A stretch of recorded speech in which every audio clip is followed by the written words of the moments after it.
যে পবিত্ৰ ক্ষণতে উজ্জ্বলি উঠা খ্ৰীষ্টৰ জ্যোতি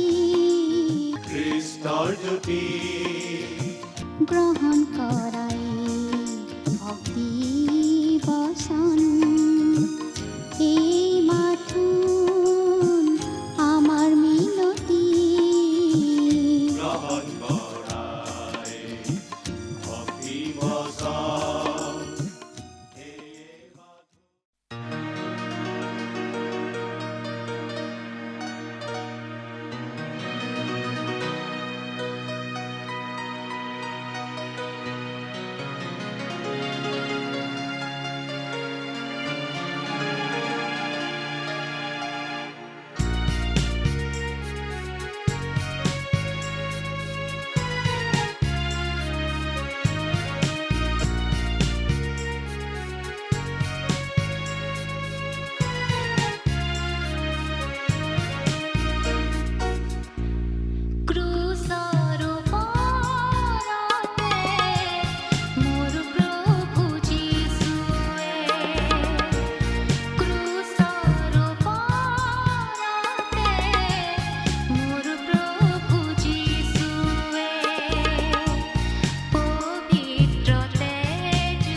জয় জয়তে আমাৰ দৰ্শকসকললৈ প্ৰভু যীশু খ্ৰীষ্টৰ মহান নামত নমস্কাৰ জনালো। আমাৰ এই ভক্তিবচন অনুষ্ঠানৰ যোগেৰে আপোনালোকক লগ পাই আমি নথৈ আনন্দিত হৈছো। এই ভক্তিবচন অনুষ্ঠান হৈছে ধাৰাবাহিক বাইবেল অধ্যয়নৰ অসমীয়া অনুষ্ঠান। গোটেই বাইবেল শাস্ত্ৰখনে আমি ইয়াত অধ্যয়ন কৰিম।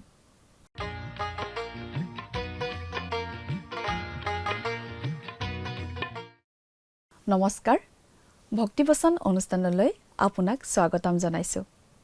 প্ৰিয় দৰ্শকসকল, আপুনি কেনেকৈ জানে যে বাইবেল সঁচাকৈয়ে ঈশ্বৰৰ বাক্য? আৰু ইয়াক লৈ যদি আপোনাৰ মনত প্ৰশ্ন আছে, তেন্তে আজিৰ আলোচনাই আপোনাক নিশ্চয় আপোনাৰ প্ৰশ্নৰ উত্তৰ দিব।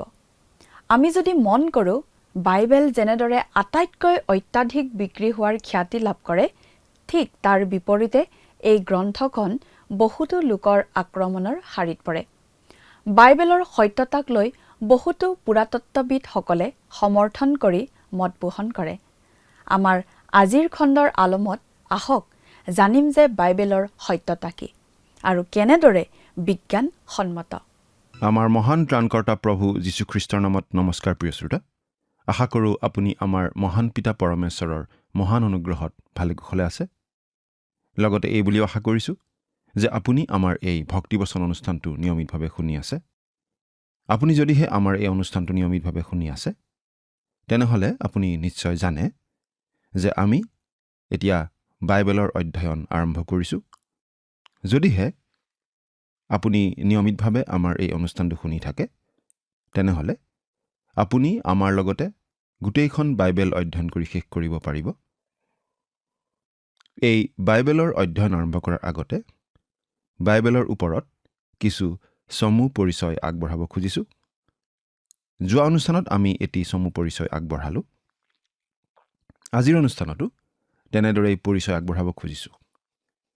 বাইবেলখনৰ বিষয়ে থুলমূল আভাস এটা আমি আগতে আগবঢ়াব খুজিছোঁ। প্ৰিয় শ্ৰোতা, আমি এতিয়া বাইবেলৰ বিষয়ে সামগ্ৰিক পৰিচয় এটা আগবঢ়াই আছোঁ। আমি বিশেষভাৱে আলোচনা কৰি আছোঁ বাইবেলখন যে ঈশ্বৰৰ পৰা অহা, সেই কথা আমি কেনেদৰে জানিব পাৰোঁ সেই বিষয়ে। আমি কৈছিলোঁ যে প্ৰথমতেই আমি ক'ব পাৰোঁ বাইবেলখন যে অতি আচৰিত ধৰণে সংৰক্ষিত হৈ আছে, সেইটোৱেই এটা ডাঙৰ প্ৰমাণ বুলি। দ্বিতীয়তে আমি কৈছিলোঁ পুৰাতত্ত্ববিদসকলে চলোৱা খনন কাৰ্যৰ যোগেদি আৱিষ্কৃত হোৱা বিভিন্ন বস্তু আৰু ভগ্নাৱশেষ আদিৰ যোগেদিও বাইবেলৰ কথাবোৰ সঁচা বুলি প্ৰমাণিত হৈ আহিছে। তাৰ পাছত আমি উল্লেখ কৰিছিলোঁ তৃতীয়টো প্ৰমাণৰ কথা। সেইটো হৈছে ফলিওৱা ভাৱবাণীৰ কথা। বাইবেলত যিবোৰ আমি ভাৱবাণী বা ভৱিষ্যতবাণী পাওঁ, সেইবোৰৰ পৰাও প্ৰমাণ হৈ আহিছে যে বাইবেলখন ঈশ্বৰৰ বাক্য। তাৰে কোনোটো ভাৱবাণীয়েই আজিলৈকে বিফল হোৱা নাই। তেনেকুৱা কেইটামান ভাৱবাণীৰ কথা আমি ইতিমধ্যে উল্লেখ কৰিছিলোঁ। আজি আমি আন কেইটামান ভাৱবাণীৰ কথা উল্লেখ কৰিবলৈ আগবাঢ়িছোঁ। প্ৰিয় শ্ৰোতা, আমি দ্বিতীয় ৰাজাৱলী পুস্তকৰ 19 নম্বৰ অধ্যায়ৰ 32 নম্বৰ পদত পঢ়িবলৈ পাওঁ যে জেৰুচালেম আক্ৰমণ কৰিবলৈ অহা অছুৰীয়া সৈন্যবিলাকে জেৰুচালেমৰ দুৱাৰদলিত বাহৰ পাতি থকা সময়ত যিচয়া ভাৱবাদীয়ে এই বুলি ভাৱবাণী কৰিছিল যে অছুৰীয়া সৈন্যবাহিনীৰ কোনেও এপাত কাঁড়ো জেৰুচালেমলৈ নামাৰিব। দ্বিতীয় ৰাজাৱলী পুস্তকৰ 19 নম্বৰ অধ্যায়ৰ 32 নম্বৰ পদত আমি এই বুলি পঢ়িবলৈ পাওঁ। অৰ্থাৎ যিচয়া ভাৱবাদীয়ে এই বুলি ভাৱবাণী কৰিছিল যে জেৰুচালেম তেওঁলোকে আক্ৰমণেই নকৰিব। এইটো নিশ্চয় যথেষ্ট আমোদজনক কথা, কাৰণ আমি ইতিমধ্যে পালোঁ যে আহব ৰজাৰ যুদ্ধত মৃত্যু হ'ব বুলি মিখায়া ভাৱবাদীয়ে এটা ভাৱবাণী কৰিছিল, আৰু এজন সৈন্যই এনেই এপাত কাঁড় মাৰি পঠিয়াওঁতে সেই কাঁড়পাতে আহি আহব ৰজাক বিন্ধিছিল আৰু তেনেদৰেই আহাব ৰজাৰ মৃত্যু হৈছিল। অৰ্থাৎ এনেই কাৰ মাৰি পঠিওৱা কাৰণেই আহাব ৰজাৰ তেনেদৰে মৃত্যু হ'বলগীয়া হৈছিল আৰু তেনেদৰে ভাৱবাণীটো সফল হৈছিল। এতিয়া আকৌ ওচৰীয়াবিলাকৰ কোনো সৈন্যই এপাত কাঁড়ো জেৰুচালেমলৈ নামাৰিব বুলি আন এটা ভাৱবাণী আমি পাইছোঁ। প্ৰায় 2 লাখ ওচৰীয়া সৈন্য আহি জেৰুচালেম আক্ৰমণ কৰিবলৈ বাহৰ পাতি আছিল। তেওঁলোকে জেৰুচালেম অৱৰোধ কৰিছিল আৰু সেই বিশাল সৈন্যবাহিনীৰ সৈন্যবিলাকৰ মাজত এজন সৈন্যয়ো এনেই এপাত কাৰ জেৰুচালেমৰ পিনে মাৰি পঠিয়াব নোৱাৰে জানো? তাৰ সম্ভাৱনা নিশ্চয় আছিল। কিন্তু তথাপি কোনো সৈন্যই সঁচাকৈয়ে জেৰুচালেমৰ পিনে এপাত কাৰো মৰা নাছিল। যদিহে কোনোবাই এনে কাৰ এপাত মাৰি পঠিয়ালেহেঁতেন, তেতিয়াহ'লে যিচয়া ভাৱবাদীৰ ভাৱবাণী মিছা বুলি প্ৰমাণ হ'লহেঁতেন আৰু যিচয়া ঈশ্বৰৰ ভাৱবাদী নহয় বুলি প্ৰমাণ হ'লহেঁতেন। কিন্তু তেওঁ কোৱা সেই ভাৱবাণী সেই ঠাইতে সেই সময়তে ফলিয়াইছিল। গতিকে তেওঁ সঁচাকৈয়ে ঈশ্বৰৰ ভাৱবাদী বুলি প্ৰমাণিত হৈছিল। কিন্তু সেই যিচয়া ভাৱবাদীয়ে এই বুলিও এটা ভাৱবাণী কৰিছিল যে এগৰাকী কুমাৰীয়ে এটি পুত্ৰ প্ৰসৱ কৰিব আৰু সেই কথাটো তেওঁ ভাৱবাণীটো ফলিওৱাৰ 700 বছৰ আগতেই কৈছিল। অৰ্থাৎ তেওঁ তেনেদৰে কোৱাৰ 700 বছৰ পাছত সেই ভাৱবাণী আখৰে আখৰে ফলিয়াইছিল যীশুখ্ৰীষ্টৰ জন্মৰ যোগেদি। যীশুখ্ৰীষ্টই কুমাৰী মৰিয়মৰ গৰ্ভত জন্ম লোৱাৰ যোগেদি 700 বছৰ পাছত যিচয়া ভাৱবাদীৰ সেই ভাৱবাণীটো ফলিয়াইছিল। আৰু আপুনি যদি আৰু খাটাং প্ৰমাণ বিচাৰে, তেনেহ'লে আমি জনাব পাৰোঁ যে যীশুখ্ৰীষ্টৰ প্ৰথম আগমন সম্বন্ধে 300তকৈও অধিক ভাৱবাণী আছিল আৰু সেই সকলোবোৰ আখৰে আখৰে ফলিয়াইছিল। যীশুখ্ৰীষ্ট যেতিয়া ক্ৰুচত ওলমি মৃত্যুমুখী হৈ আছিল, তেতিয়া পুৰণি নিয়মত লিখা থকা এটা ভাৱবাণী ফলিওৱা নাছিল। সেইটো হৈছে গীতমালা 69 নম্বৰ গীতৰ 21 নম্বৰ পদ। পাঠ কৰি দিছোঁ।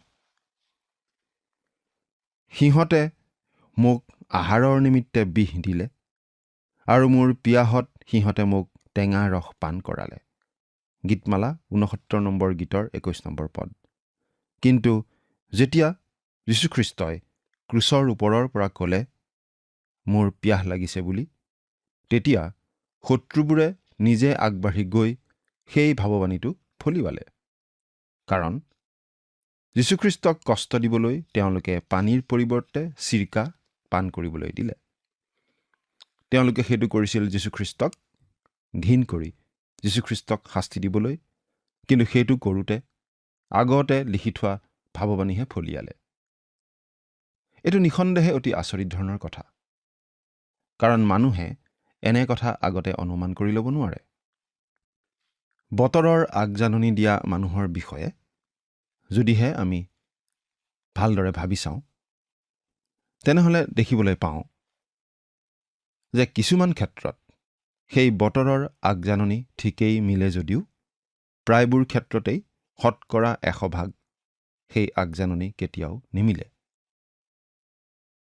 কিন্তু ইছৰাইল জাতিৰ ক্ষেত্ৰত ভাৱবাদীজন সদায় 100% সঠিক হ'ব লাগিছিল।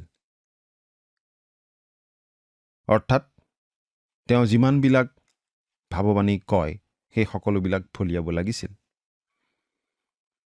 যদিহে কোনো ভাৱবাদীৰ ভাৱবাণী নিমিলে, তেনেহ'লে তেনে লোকক মিছা ভাৱবাদী বুলি ঠাৱৰ কৰি শিলদলিয়াই মৰাৰ ব্যৱস্থা আছিল। ঈশ্বৰে কৈছিল যে তেওঁলোকে ভুৱা ভাৱবাদী আৰু প্ৰকৃত ভাৱবাদী চিনি পাব পাৰিব। প্ৰকৃত ভাৱবাদীজনে প্ৰথমতে স্থানীয় পৰিস্থিতিৰ ক্ষেত্ৰত কিবা ভাৱবাণী ক'ব লাগিব আৰু সেইটো সঁচা বুলি প্ৰমাণ হ'ব লাগিব। যিচয়ায়ো ঠিক তাকেই কৰিছিল। তেওঁ সেই জেৰুজালেম আক্ৰমণ কৰা শত্ৰুবোৰে এপাত কাঁড়ো নামাৰিব বুলি কৈছিল আৰু সেই কথাটো সেই সময়তেই ফলিয়াবলগীয়া ভাৱবাণী আছিল আৰু ফলিয়াইছিল। এনেদৰে ভাৱবাদীজনে প্ৰথমে স্থানীয় পৰিস্থিতিৰ ক্ষেত্ৰত কিবা এটা ভাৱবাণী ক'ব লাগিব আৰু যেতিয়া সেই ভাৱবাণী ফলিওৱা মানুহে দেখিব তেতিয়া মানুহবিলাকে তেওঁক প্ৰকৃত ভাৱবাদী বুলি চিনি পাব। তেতিয়াহে ভৱিষ্যতৰ বিষয়ে তেওঁ ভাৱবাণী ঘোষণা কৰিলে মানুহে বিশ্বাস কৰিব পাৰিব। যিচয়া ভাৱবাদীৰ ক্ষেত্ৰতো ঠিক তেনেকুৱাই হৈছিল। এতিয়া আমি উভতি চাই দেখা পাওঁ যে যিচয়া ভাৱবাদীৰ ভাৱবাণীবোৰ ফলিয়াইছিল। তেনেদৰে আন বহুতো ভাৱবাণীৰ কথা আমি পাওঁ। আজিৰ পৰা প্ৰায় 2500 বছৰ আগতে ঈশ্বৰৰ বাক্য বাইবেলত যেনেদৰে কোৱা হৈছিল ঠিক তেনেকুৱা অৱস্থাতেই আজি তুৰ আৰু চিডোন নামৰ নগৰ দুখন আছে। মিছৰ দেশৰ যি অৱস্থা হ'ব বুলি ঈশ্বৰে কৈছিল দেশখন আজি ঠিক তেনেকুৱা অৱস্থাতেই আছে।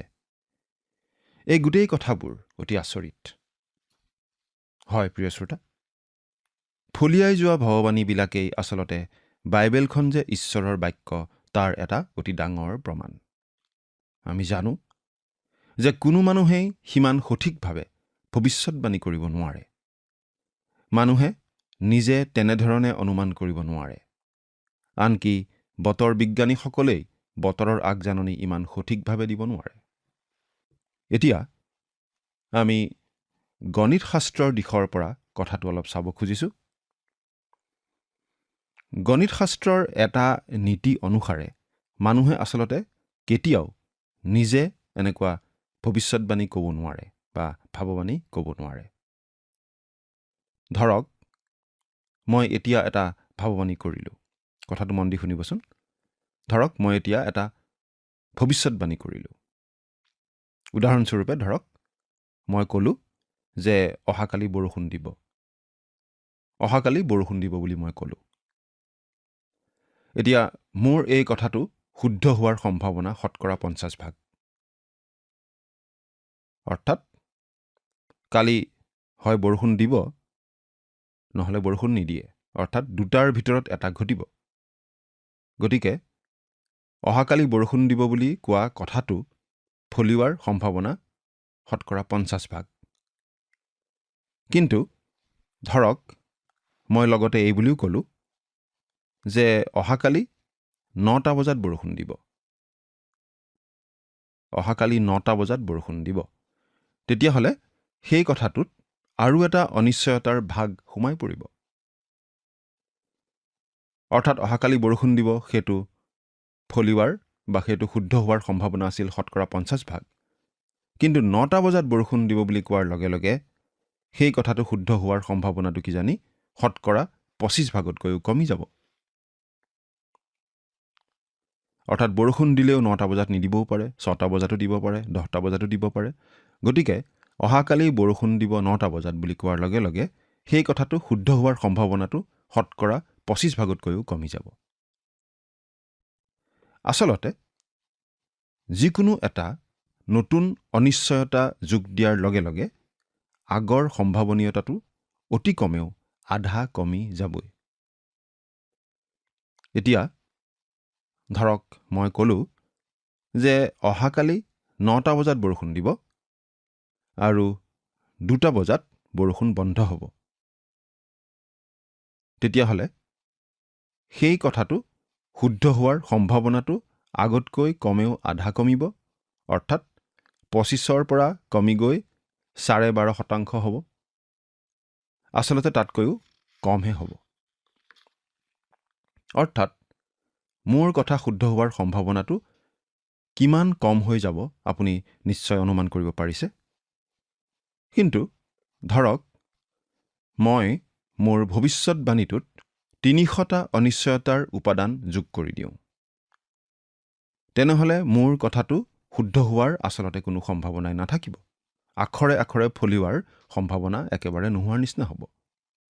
মোৰ বাবে তেনেকুৱা ভৱিষ্যতবাণী কৰাটো একেবাৰে অসম্ভৱেই হ'ব। কথাটো আপুনি নিশ্চয় অনুমান কৰিব পাৰিছে। কিন্তু ঈশ্বৰৰ বাক্য বাইবেল শাস্ত্ৰত যিবোৰ ভাৱবাণী আমি পাওঁ সেইবোৰ অতি সঠিক। সেই ভাৱবাণীবোৰ একেবাৰে আখৰে আখৰে ফলিয়াইছে, কেতিয়াও বিফল হোৱা নাই। আৰু কেৱল আধা নহয় বা 4/1 নহয়, সেই সকলোবিলাক ফলিয়াইছে সম্পূৰ্ণভাৱে 100%। অৰ্থাৎ মানুহৰ বাবে যিটো একেবাৰে অসম্ভৱ কথা, সেই কথাটো সম্পূৰ্ণ সম্ভৱ কৰি পেলাইছে ঈশ্বৰৰ বাক্যই। আৰু বাইবেলখন যে ঈশ্বৰৰ বাক্য হয়, তাৰ এইটো অতি ডাঙৰ প্ৰমাণ। এই বিষয়ত বাইবেলৰ লগত আচলতে আৰু একোৰেই তুলনা হ'ব নোৱাৰে।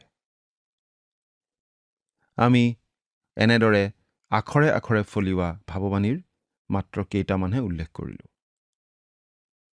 কিন্তু ঈশ্বৰৰ বাক্য বাইবেল শাস্ত্ৰত আমি এটাৰ পাছত এটাকৈ অনেক ভাৱবাণী পাওঁ, আৰু সেইবোৰ ফলিয়াইছে, একেবাৰে আখৰে আখৰে ফলিয়াইছে।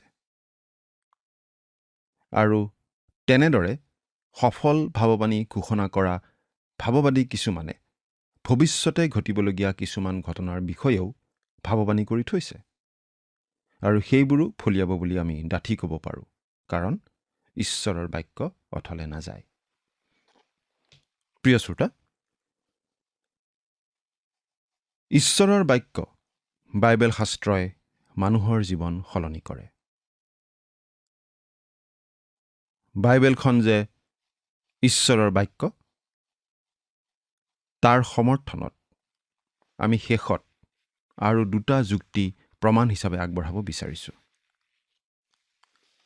তাৰে এটা প্ৰমাণ হৈছে এইয়ে যে ঈশ্বৰৰ বাক্য বাইবেল শাস্ত্ৰই আজি মানুহৰ জীৱন সলনি কৰে। বিশ্বাসকাৰীসকলৰ জীৱন বাইবেল শাস্ত্ৰই পৰিৱৰ্তিত কৰি আহিছে। ঈশ্বৰৰ বাক্য অৰ্থাৎ বাইবেলৰ কথাই নৰনাৰীৰ জীৱনত কেনেদৰে প্ৰভাৱ পেলায় আৰু মানুহক কেনেদৰে একেবাৰে সলনি কৰিব পাৰে, সেই কথা আমি শুনি আহিছোঁ, আমি দেখি আহিছোঁ। প্ৰিয় শ্ৰোতা, পশ্চিমীয়া দেশ এখনৰ এজন মানুহে ৰেডিঅ' যোগে প্ৰচাৰ কৰা বাইবেলৰ বাণী নিয়মিতভাৱে শুনি আহিছিল। তেওঁৰ জীৱনত নানা ধৰণৰ সমস্যা আছিল, আৰু প্ৰায় সকলো ধৰণৰ পাপৰ লগতেই তেওঁ জড়িত আছিল। প্ৰায় সকলো ধৰণৰ পাপ তেওঁ কৰি আছিল। তেওঁ ৰেডিঅ' যোগে প্ৰচাৰ কৰা বাইবেলৰ অনুষ্ঠান শুনিবলৈ আৰম্ভ কৰিছিল। বহুতো মানুহে মাত্ৰ এবাৰ ঈশ্বৰৰ বাক্য শুনিয়েই বিশ্বাস কৰা কথাও আমি জানো। মাত্ৰ এবাৰ শুনিয়েই বিশ্বাস কৰা, এনেকুৱা উদাহৰণ বহুত আছে। এইটো সম্ভৱ আৰু নিশ্চয় অতি অপূৰ্ব কথা।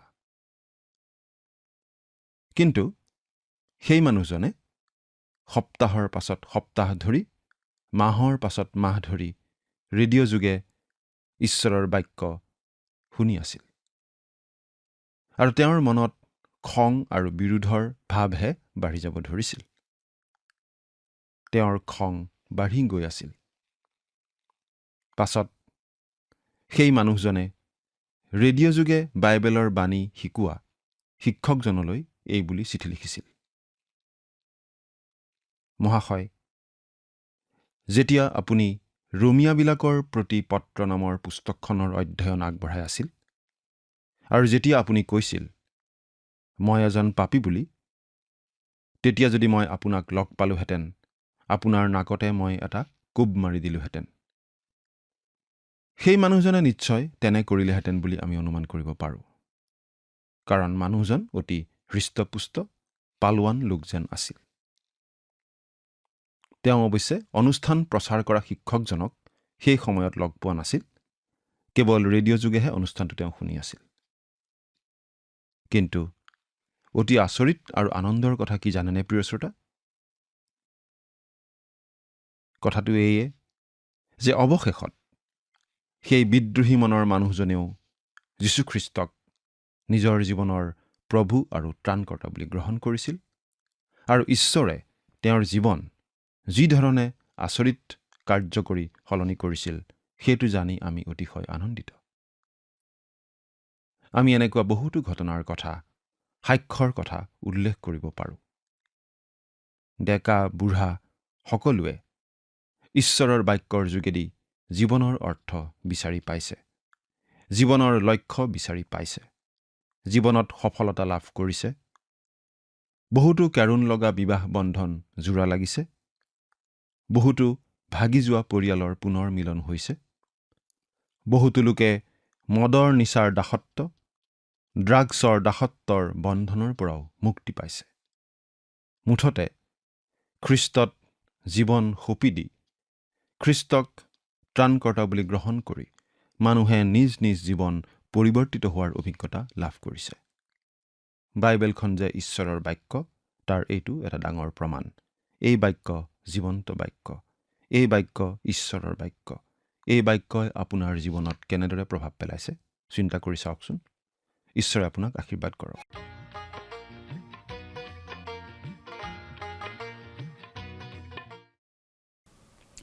আমি বহুতো ভাৱবাদীৰ ভাৱবাণীৰ আলমত দেখিলোঁ যে বাইবেলৰ কথাবোৰ এটা এটাকৈ ফলিয়াই গৈ আছে আৰু আগন্তুক দিনবোৰত ই ফলিয়াবই। বাইবেল যে সত্য গ্ৰন্থ আৰু ইয়াত লিখা আটাই কথাৰ সত্যতা আছে তাক কোনেও নুই কৰিব নোৱাৰে। আমি বিশ্বাস কৰোঁ যে আপুনি আমাৰ আজিৰ খণ্ডৰ পৰা লাভান্বিত হৈছে। আকৌ এবাৰ পুনৰ লগ পোৱাৰ আশাৰে বিদায় সম্ভাষণ জনালোঁ। স্বৰ্গত থকা অতি মৰমীয়াল দয়ালু পিতৃ ঈশ্বৰ, ধন্য হওক প্ৰভু তোমাৰ নাম। তোমাৰ যি পবিত্ৰ বাক্য সময়তে আমি অধ্যয়ন কৰিলোঁ, এই বাক্যৰ যোগেদি প্ৰভু যিমানসকল দৰ্শকসকল আছে তেওঁলোকে তোমাৰ বাক্যক বুজি পাইছে বুলি বিশ্বাস ৰাখোঁ আৰু সকলো সময়তে যাতে তেওঁলোকে প্ৰভু তোমাৰ বাক্যক আগত ৰাখি নিজৰ জীৱন যাতে পৰিচালনা কৰি চলিব পাৰে তেনে আশীৰ্বাদ তেওঁলোকৰ জীৱনত প্ৰভু তুমি দান কৰিবা। এই সকলো যত্ন মহান ত্ৰাণকৰ্তা প্ৰভু যীশুখ্ৰীষ্টৰ নামত অৰ্পণ কৰিলোঁ। আমেন। প্ৰিয় দৰ্শক, যোৱা অনুষ্ঠানৰ প্ৰশ্নটোৰ শুদ্ধ উত্তৰটো হৈছে অপশ্যন এ ঈশ্বৰ। আজিৰ অনুষ্ঠানৰ ওপৰত আধাৰিত প্ৰশ্নটো হৈছে যীশুখ্ৰীষ্টৰ প্ৰথম আগমন সম্বন্ধে বিষয়ে কিমান ভাৱবাণী কৰা হৈছিল? অপশ্যন এ 100টা, অপশ্যন বি 200টা, অপশ্যন চি 300টা, অপশ্যন ডি 400টা। প্ৰিয় দৰ্শক, আজিৰ প্ৰশ্নৰ সঠিক উত্তৰটো আজি সন্ধিয়া 6 বজাৰ আগেয়ে আপোনাৰ নাম আৰু ঠিকনাৰে সৈতে আমালৈ 7429840242 নম্বৰত SMS নাইবা হোৱাটছআপৰ যোগে প্ৰেৰণ কৰক। প্ৰিয় দৰ্শক, আপুনি যদি আমাৰ এই অনুষ্ঠানৰ যোগেদি আশীৰ্বাদপ্ৰাপ্ত হৈছে আৰু আমাৰ লগত কথা পাতিবলৈ বিচাৰিছে বা আপোনাক প্ৰাৰ্থনাৰ সহায়ো পৰামৰ্শ লাগে তেন্তে আমালৈ 7429840242 এই নম্বৰত পোনপটীয়াকৈ ফোন কৰিব পাৰিব। ধন্যবাদ।